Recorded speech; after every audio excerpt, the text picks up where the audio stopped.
ابراہیم التیمی کہتے ہیں ایک دن عمر بن خطاب رضی اللہ تعالیٰ عنہ تنہا تھے، اکیلے تھے، تو سوچ میں پڑ گئے، کسی کو بھیج کے کہا کہ ابن عباس کو بلاؤ۔ جب وہ آئے تو کہا کہ یہ امت کیسی اختلاف میں پڑے گی جبکہ اس کی کتاب ایک ہے، اس کا نبی ایک ہے اور اس کا قبلہ ایک ہے۔ کہا کہ اے امیر المؤمنین، ہمارے درمیان قرآن نازل ہوا، ہم نے اس کو پڑھا اور ہم نے اس کو جانا کہ وہ کس معاملے میں نازل ہوا ہے، کون سی آیت کس چیز کے بارے میں اتری، ہم کو معلوم ہے، اور ہمارے سامنے قرآن نازل ہوا ہے تو اس کا شان نزول اور اس کا مقام ہم جانتے ہیں کہ کون سی آیت کہاں رکھی جائے گی۔ لیکن ہمارے بعد کچھ لوگ آئیں گے، وہ قرآن پڑھیں گے لیکن انہیں معلوم نہیں ہوگا کہ کون سی آیت کس مسئلے میں نازل ہوئی ہے۔ اب ہوگا یہ کہ جب وہ جانتے نہیں ہوں گے کہ کون سی آیت کس معاملے میں ہے، ہر ایک کی اپنی ایک رائے ہو، جب ہر ایک کی رائے الگ الگ ہوگی تو آپس میں ان میں اختلاف ہوگا، اور جب آپس میں ان میں اختلاف ہوگا تو آپس میں وہ لڑ پڑیں گے، لڑائی جھگڑے تک اختلافات پہنچ جائیں گے۔ اختلاف ہوگا کیوں؟ اس لیے کہ انہیں نہیں معلوم ہوگا کہ کون سی آیت کس مسئلے میں ہے، لیکن یہ کس کو معلوم تھا؟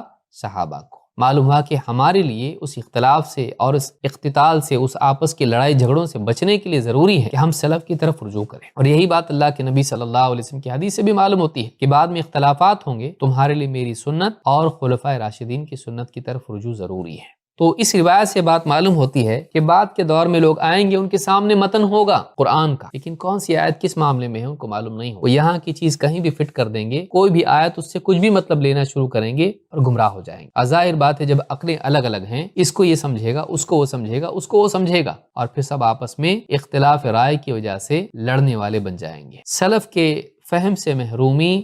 ہلاکت کا سبب ہے۔